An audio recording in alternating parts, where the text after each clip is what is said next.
ഹെബ്രയർക്കുള്ള ലേഖനം ആമുഖം. പൗലോസ് തൻ്റെ ലേഖനങ്ങളിൽ പ്രാധാന്യം കൽപ്പിക്കുന്ന ആശയങ്ങൾ ഈ ലേഖനത്തിലും ഉടനീളം കാണാമെങ്കിലും ഭാഷ, ശൈലി, വിഷയാവതരണ രീതി, ദൈവശാസ്ത്ര വീക്ഷണം എന്നിവ പരിഗണിക്കുമ്പോൾ ലേഖനകർത്താവ് പൗലോസ് അല്ല, അദ്ദേഹത്തിൻ്റെ ശിഷ്യന്മാരിൽ ഒരാളാണ് എന്ന നിഗമനത്തിലത്രേ പണ്ഡിതന്മാർ പൊതുവെ എത്തിച്ചേരുന്നത്. AD 67-നും 70-നും മധ്യേ രചിക്കപ്പെട്ടതാവണം ഈ ലേഖനം. കാരണം ജെറൂസലേം നശിപ്പിക്കപ്പെട്ടിട്ടില്ല എന്നതിനും എന്നാൽ യൂദായിൽ അസ്വസ്ഥതകൾ ആരംഭിച്ചു കഴിഞ്ഞു എന്നതിനും ലേഖനത്തിൽ തന്നെ സൂചനകളുണ്ട്.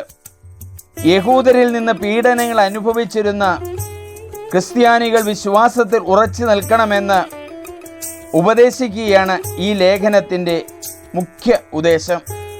യഹൂദ ക്രിസ്ത്യാനികളെ ഉദ്ദേശിച്ചാണോ അതോ വിജാതീയ ക്രിസ്ത്യാനികളെ ഉദ്ദേശിച്ചാണോ എഴുതപ്പെട്ടത് എന്ന കാര്യം ഇന്നും വിവാദ വിഷയമാണ്. ആദ്യത്തെ ആയിരിക്കാനാണ് കൂടുതൽ സാധ്യത. ലേഖനത്തിലെ പ്രതിപാദനങ്ങൾ മിക്കവാറും പഴയ നിയമത്തിലെ ചിന്തകളെ ആധാരമാക്കിയുള്ളതാണ്. പഴയ നിയമത്തെക്കുറിച്ച് പൊതുവിലും അതിലെ ബലികളെക്കുറിച്ച് പ്രത്യേകിച്ചും വായനക്കാർക്ക് അറിവുണ്ട് എന്നാണ് ലേഖനകർത്താവിൻ്റെ സങ്കല്പം. പഴയ നിയമത്തിലുള്ള ഉദ്ധരണികളും അതിലെ സംഭവങ്ങളുടെ അനുസ്മരണങ്ങളും ഈ ലേഖനത്തിൽ ധാരാളമായി കാണാം. യേശുക്രിസ്തുവിൻ്റെ മനുഷ്യാവതാരത്തിൻ്റെയും മഹത്വീകരണത്തിൻ്റെയും രഹസ്യങ്ങളെ പരാമർശിച്ചുകൊണ്ടാണ് ലേഖനം ആരംഭിക്കുന്നത്. മനുഷ്യരെക്കാൾ ശ്രേഷ്ഠവും ദൈവവചനമായ ക്രിസ്തു മനുഷ്യരക്ഷകനായി പാപമൊഴികെ എല്ലാറ്റിനും മനുഷ്യൻ്റേതിന് തുല്യമായ പ്രകൃതി സ്വീകരിച്ച് മനുഷ്യനായി അവതരിച്ചു. അവൻ മോശയേക്കാൾ ഉന്നതനാണ്. മോശ ദൈവഭവനത്തിലെ ശുശ്രൂഷകൻ മാത്രം. യേശുവാകട്ടെ ദൈവഭവനത്തിന്മേൽ കർത്താവ്. അവനിൽ നമുക്ക് ശ്രേഷ്ഠനായൊരു നിത്യപുരോഹിതനെ ഏൽപ്പിച്ചിരിക്കുന്നു. മെൽക്കിസദേക്കിൻ്റെ ക്രമത്തിൽപ്പെട്ടവനും പരിപൂർണമായ ഒരു പ്രധാന പുരോഹിതൻ ക്രിസ്തു പൂർത്തിയാക്കിയിരുന്ന ഏകബലിയുടെ പ്രതീകങ്ങൾ മാത്രമായിരുന്ന പഴയ നിയമത്തിലെ ആരാധനകളും ബലികളും ക്രിസ്തുവിൻ്റെ ആഗമനത്തോടെ നിരർത്ഥകമായി. സ്വന്തം രക്തത്തോടുകൂടി ക്രിസ്തു നിത്യകൂടാരമായ സ്വർഗത്തിൽ പ്രവേശിച്ച് പരിത്രാണകർമ്മം നിറവേറ്റി. സ്വർഗത്തിൽ അതിവിശുദ്ധമായ സ്ഥലത്തിരിക്കുന്ന നിത്യപുരോഹിതനായ ക്രിസ്തുവിനെയും അവൻ്റെ പ്രത്യാഗമനത്തെയും കുറിച്ചുള്ള ചിന്ത ക്രിസ്തുവിൽ വിശ്വസിക്കുന്നവർക്ക് ഈ വിശ്വാസം മൂലം അനുഭവിക്കേണ്ടി വരുന്ന പീഡകളിൽ ആശ്വാസവും പ്രലോഭനങ്ങളിൽ ധൈര്യവും പ്രദാനം ചെയ്യുന്നതാണ്. ഹെബ്രായർക്ക് എഴുതിയ ലേഖനം 1-ാം അധ്യായം 1 മുതൽ 14 വരെയുള്ള വചനങ്ങൾ. ദൈവപുത്രൻ പൂർവകാലങ്ങളിൽ പ്രവാചകന്മാർ വഴി വിവിധ ഘട്ടങ്ങളിലും വിവിധ രീതികളിലും ദൈവം നമ്മുടെ പിതാക്കന്മാരോട് സംസാരിച്ചിട്ടുണ്ട്. എന്നാൽ ഈ അവസാന നാളുകളിൽ തൻ്റെ പുത്രൻ വഴി അവിടുന്ന് നമ്മോട് സംസാരിച്ചിരിക്കുന്നു. അവനെ അവിടുന്ന് സകലത്തിൻ്റെയും അവകാശിയായി നിയമിക്കുകയും അവൻ മുഖേന പ്രപഞ്ചത്തിൻ്റെ സൃഷ്ടിയാകുകയും ചെയ്തു. അവൻ അവിടുത്തെ മഹത്വത്തിൻ്റെ തേജസ്സും സത്തയുടെ മുദ്രയുമാണ്. തൻ്റെ ശക്തിയുടെ വചനത്താൽ അവൻ എല്ലാറ്റിനെയും താങ്ങി നിർത്തുന്നു. പാപങ്ങളിൽ നിന്ന് നമ്മെ ശുദ്ധീകരിച്ചതിന് ശേഷം അത്യുന്നതങ്ങളുള്ള മഹത്വത്തിൻ്റെ വലതുഭാഗത്ത് അവൻ ഉപവിഷ്ടനായി. അവൻ അവകാശമാക്കിയ നാമം ദൈവദൂതന്മാരുടേതിനേക്കാൾ ശ്രേഷ്ഠമായിരിക്കുന്നത് പോലെ അവനും അവരെക്കാൾ ശ്രേഷ്ഠമാണ്. ദൂതന്മാരെക്കാൾ ശ്രേഷ്ഠൻ. ഏതു ദൂതനോടാണ് നീ എൻ്റെ പുത്രനാണ്, ഇന്ന് ഞാൻ നിനക്ക് ജന്മമേകിയെന്നും ഞാൻ അവന് പിതാവും അവൻ എനിക്ക് പുത്രനുമായിരിക്കും എന്നും ദൈവം അരുളി ചെയ്തിട്ടുള്ളത്? വീണ്ടും തൻ്റെ ആദിജാതനെ ലോകത്തിലേക്ക് അയച്ചപ്പോൾ അവിടുന്ന് പറഞ്ഞു, ദൈവത്തിൻ്റെ ദൂതന്മാരെല്ലാം അവനെ ആരാധിക്കട്ടെ. അവിടുന്ന് തൻ്റെ ദൂതന്മാരെ കാറ്റും ശുശ്രൂഷകരെ തീനാളങ്ങളുമാക്കുന്നു എന്ന് ദൂതന്മാരെ കുറിച്ച് പറഞ്ഞിരിക്കുന്നു. എന്നാൽ പുത്രനെ പറ്റി പറയുന്നു, ദൈവമേ, അങ്ങയുടെ സിംഹാസനം എന്നേക്കും നിലനിൽക്കുന്നു. അങ്ങയുടെ രാജ്യത്തിൻ്റെ ചെങ്കോൽ നീതിയുടെ ചെങ്കോലാണ്. അങ്ങ് നീതിയെ സ്നേഹിച്ചു, അനീതിയെ വെറുത്തു. അതിനാൽ അങ്ങയുടെ സ്നേഹിതരേക്കാൾ അധികമായി സന്തോഷത്തിൻ്റെ തൈലം കൊണ്ട് അങ്ങയുടെ ദൈവം അങ്ങയെ അഭിഷേകം ചെയ്തിരിക്കുന്നു. കർത്താവേ, ആദിയിൽ അങ്ങ് ഭൂമിക്ക് അടിസ്ഥാനമിട്ടു. ആകാശം അങ്ങയുടെ കരവേലയാണ്. ഇവയൊക്കെ നശിക്കും, അങ്ങ് മാത്രം നിലനിൽക്കും. വസ്ത്രം പോലെ അവ പഴകിപ്പോകും, മേലങ്കി പോലെ അങ്ങ് അവയെ മടക്കും. വസ്ത്രം പോലെ അവ മാറ്റപ്പെടും, എന്നാൽ അങ്ങേക്ക് മാറ്റമില്ല. അങ്ങയുടെ വത്സരങ്ങൾ അവസാനിക്കുകയുമില്ല. നിന്റെ ശത്രുക്കളെ ഞാൻ നിനക്ക് പാദപീഠമാക്കുവോളം എൻ്റെ വലതുഭാഗത്തിരിക്കുക എന്ന് ഏതു ദൂതനോടാണ് എപ്പോഴെങ്കിലും അവിടുന്ന് പറഞ്ഞിട്ടുള്ളത്? രക്ഷയുടെ അവകാശികളാകാനിരിക്കുന്നവർക്ക് ശുശ്രൂഷ ചെയ്യാൻ അയക്കപ്പെട്ട സേവക ആത്മാക്കളല്ലേ അവരെല്ലാം. ഹെബ്രായർക്കുള്ള ലേഖനം 2-ാം അധ്യായം 1 മുതൽ 18 വരെയുള്ള വചനങ്ങൾ. രക്ഷ ക്രിസ്തുവിലൂടെ. നാം കേട്ടിട്ടുള്ള കാര്യങ്ങളിൽ നിന്ന് അകന്നു പോകാതിരിക്കാൻ അവയിൽ കൂടുതൽ ശ്രദ്ധിക്കുക ആവശ്യമാണ്. ദൂതന്മാർ പറഞ്ഞ വാക്കുകൾ സത്യമാവുകയും നിയമലംഘനത്തിനും അനുസരണമില്ലായ്മയ്ക്കും തക്ക ശിക്ഷ ലഭിക്കുകയും ചെയ്തെങ്കിൽ ഇത്ര മഹത്തായ രക്ഷയെ അവഗണിക്കുന്ന നാം ശിക്ഷയിൽ നിന്ന് എങ്ങനെ ഒഴിവാക്കപ്പെടും? ആരംഭത്തിൽ കർത്താവ് തന്നെയാണ് അത് പ്രഖ്യാപിച്ചത്. അവിടുത്തെ വാക്ക് ശ്രവിച്ചവർ നമുക്ക് അത് സ്ഥിരീകരിച്ചു തന്നു. അടയാളങ്ങൾ, അത്ഭുതങ്ങൾ, പല വിധത്തിലുള്ള ശക്തമായ പ്രവർത്തികൾ എന്നിവ കൊണ്ടും തൻ്റെ ഇഷ്ടത്തിനൊത്ത് പരിശുദ്ധാത്മാവിനെ ദാനം ചെയ്തുകൊണ്ടും ദൈവം തന്നെ ഇതിനു സാക്ഷ്യം നൽകിയിരിക്കുന്നു. എന്തെന്നാൽ നാം പരാമർശിക്കുന്ന ഭാവി ലോകത്തെ ദൂതന്മാർക്കല്ലല്ലോ അവിടുന്ന് അധീനമാക്കിയത്. ഇതേക്കുറിച്ച് ഒരിടത്ത് ഇങ്ങനെ സാക്ഷ്യപ്പെടുത്തിയിരിക്കുന്നു: അങ്ങ് മനുഷ്യനെ ഓർക്കാൻ അവൻ ആരാണ്? അങ്ങ് ശ്രദ്ധിക്കാൻ മനുഷ്യപുത്രൻ ആരാണ്? ദൂതന്മാരെക്കാൾ അല്പം താഴ്ന്നവനായി അങ്ങ് അവനെ സൃഷ്ടിച്ചു. മഹിമയും ബഹുമാനവും കൊണ്ട് അവനെ കിരീടമണിയിച്ചു. സമസ്തവും അവൻ്റെ പാദങ്ങളുടെ കീഴിലാക്കി. എല്ലാം അവൻ്റെ അധീനതയിലാക്കിയപ്പോൾ അവന് കീഴ്പ്പെടാത്തതായി ഒന്നും അവിടുന്ന് അവശേഷിപ്പിച്ചില്ല. എന്നാൽ എല്ലാം അവന് അധീനമായതായി നാം കാണുന്നില്ല. മരണത്തെ ആശ്ലേഷിക്കാനായി ദൂതന്മാരെക്കാൾ അല്പം താഴ്ത്തപ്പെട്ടവനായി യേശു മരണത്തിന് അധീനനാവുകയും മഹത്വത്തിൻ്റെയും ബഹുമാനത്തിൻ്റെയും കിരീടം അണിഞ്ഞവനായി കാണപ്പെടുകയും ചെയ്തു.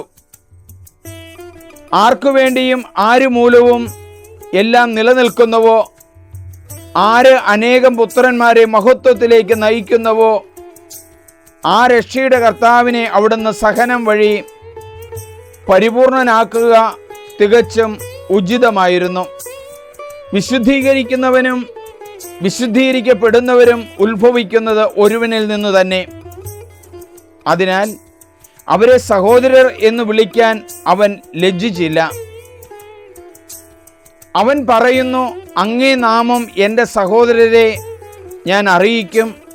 സഭാമധ്യേ അങ്ങേക്കു ഞാൻ സ്തുതിഗീതം ആലപിക്കും.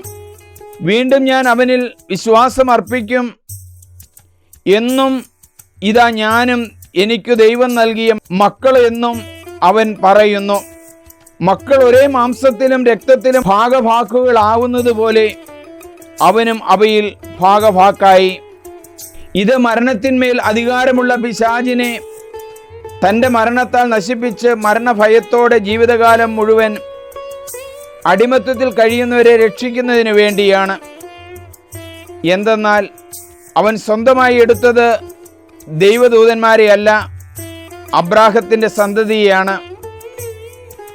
ജനങ്ങളുടെ പാപങ്ങൾക്ക് പരിഹാരം ചെയ്യുന്നതിന് വേണ്ടി ദൈവിക കാര്യങ്ങളിൽ വിശ്വസ്തനും കരുണയുള്ളവനുമായ പ്രധാന പുരോഹിതനാകാൻ അവൻ എല്ലാ കാര്യങ്ങളിലും തൻ്റെ സഹോദരരോട് സദൃശനാകേണ്ടിയിരുന്നു. അവൻ പീഡ സഹിക്കുകയും രക്ഷിക്കപ്പെടുകയും ചെയ്തുകൊണ്ട് പരീക്ഷിക്കപ്പെടുന്നവരെ സഹായിക്കാൻ അവന് സാധിക്കുമല്ലോ. ഹെബ്രായർക്ക് എഴുതിയ ലേഖനം 3-ാം അധ്യായം 1 മുതൽ 19 വരെയുള്ള വചനങ്ങൾ.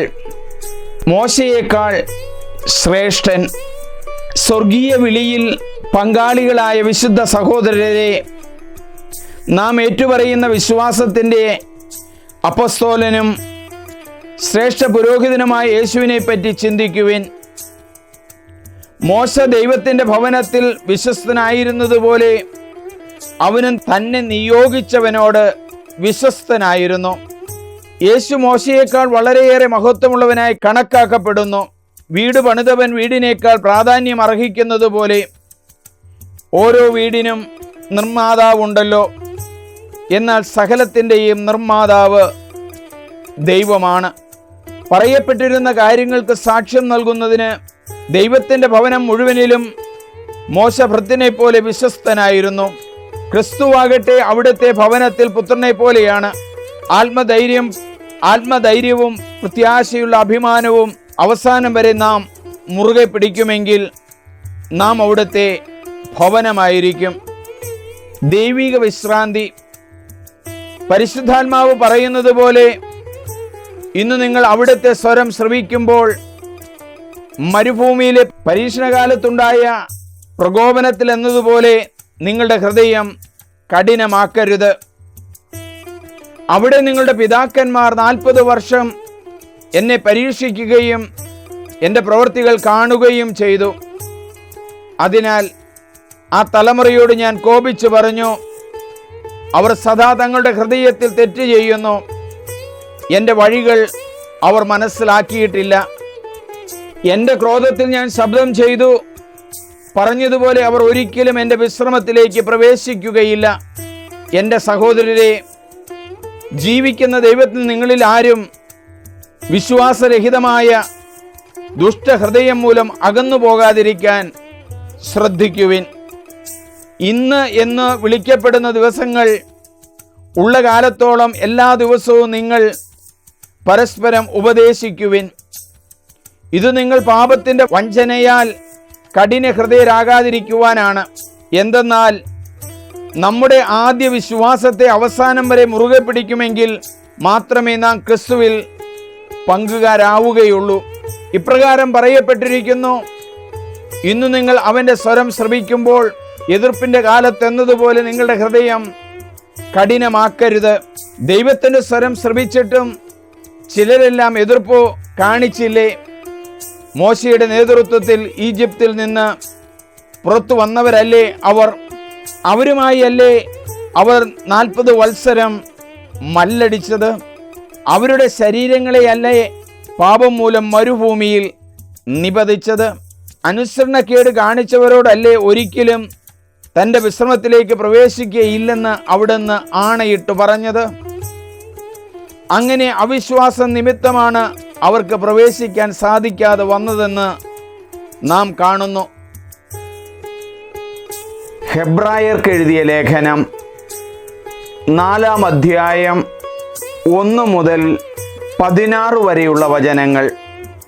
അവിടുന്ന് നൽകുന്ന വിശ്രമത്തിലേക്ക് നാം പ്രവേശിക്കുമെന്ന് വാഗ്ദാനം നിലനിൽക്കുമ്പോൾ തന്നെ അതിൽ പ്രവേശിക്കാൻ കഴിയാത്തവരായി നിങ്ങളിൽ ആരെങ്കിലും കാണപ്പെടുമോ എന്ന് നാം ഭയപ്പെടണം.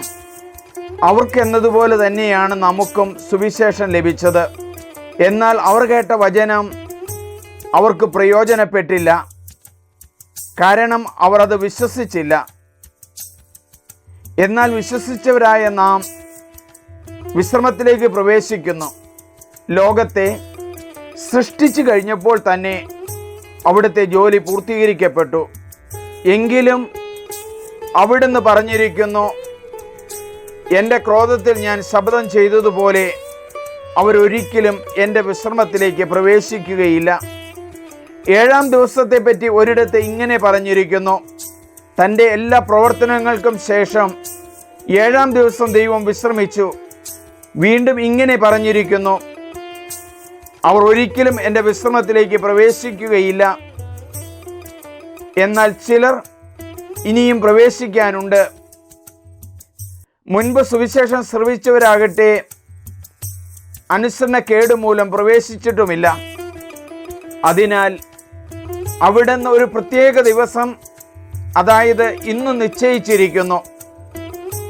അവിടുന്ന് മുൻപ് പറഞ്ഞിട്ടുള്ളതുപോലെ ദാവീദ് വഴി വീണ്ടും പറയുന്നു: ഇന്നെങ്കിലും നിങ്ങൾ അവൻ്റെ സ്വരം ശ്രവിച്ചിരുന്നെങ്കിൽ എത്ര നന്നായിരുന്നു. നിങ്ങളുടെ ഹൃദയം കഠിനമാക്കരുത്. ജോഷുവ അവർക്ക് വിശ്രമം കൊടുത്തിരുന്നെങ്കിൽ പിന്നീട് ദൈവം മറ്റൊരു ദിവസത്തെ പറ്റി പറയുമായിരുന്നില്ല. അതിനാൽ ദൈവജനത്തിന് ഒരു സാബത്ത് വിശ്രമം ലഭിക്കാനിരിക്കുന്നു. എന്തെന്നാൽ ദൈവത്തിൻ്റെ വിശ്രമത്തിലേക്ക് പ്രവേശിക്കുന്നവൻ അവിടുത്തെ പോലെ തൻ്റെ ജോലിയിൽ നിന്ന് വിരമിക്കുന്നു. അതുപോലുള്ള അനുസരണക്കേട് മൂലം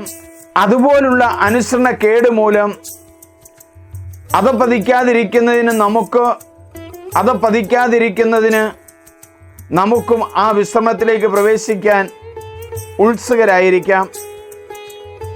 ദൈവത്തിൻ്റെ വചനം സജീവവും ഊർജ്ജസ്വലവുമാണ്. ഇരുതല വാളിനേക്കാൾ മൂർച്ചയേറിയതും ചേതനയിലും ആത്മാവിലും സന്ധിബന്ധങ്ങളിലും മജ്ജയിലും തുളച്ചു കയറി ഹൃദയത്തിൻ്റെ വിചാരങ്ങളെയും നിയോഗങ്ങളെയും വിവേചിക്കുന്നതുമാണ്. അവൻ്റെ മുമ്പിൽ ഒരു സൃഷ്ടിയും മറഞ്ഞിരിക്കുന്നില്ല. അവിടുത്തെ കൺമുമ്പിൽ സകലതും അനാവൃതവും വ്യക്തവുമാണ്. നാം കണക്ക് ബോധിപ്പിക്കേണ്ടതും അവിടുത്തെ സന്നിധിയിലാണ്. പ്രധാന പുരോഹിതൻ, സ്വർഗത്തിലേക്ക് കടന്നുപോയ ശ്രേഷ്ഠനായ ഒരു പ്രധാന പുരോഹിതൻ ദൈവപുത്രനായ യേശു നമുക്കുള്ളതുകൊണ്ട് നമ്മുടെ വിശ്വാസത്തെ നമുക്ക് മുറുകെ പിടിക്കാം. നമ്മുടെ ബലഹീനതകളിൽ നമ്മോടൊത്ത് സഹതപിക്കാൻ കഴിയാത്ത ഒരു പ്രധാന പുരോഹിതനല്ല നമുക്കുള്ളത്. പിന്നെയോ ഒരിക്കലും പാപം ചെയ്തിട്ടില്ലെങ്കിലും എല്ലാ കാര്യങ്ങളിലും നമ്മെപ്പോലെ തന്നെ പരീക്ഷിക്കപ്പെട്ടവനാണ് അവൻ. അതിനാൽ വേണ്ട സമയത്ത് കരുണയും കൃപാവരവും ലഭിക്കുന്നതിനായി നമുക്ക് പ്രത്യാശയോടെ കൃപാവരത്തിൻ്റെ സിംഹാസനത്തെ സമീപിക്കാം.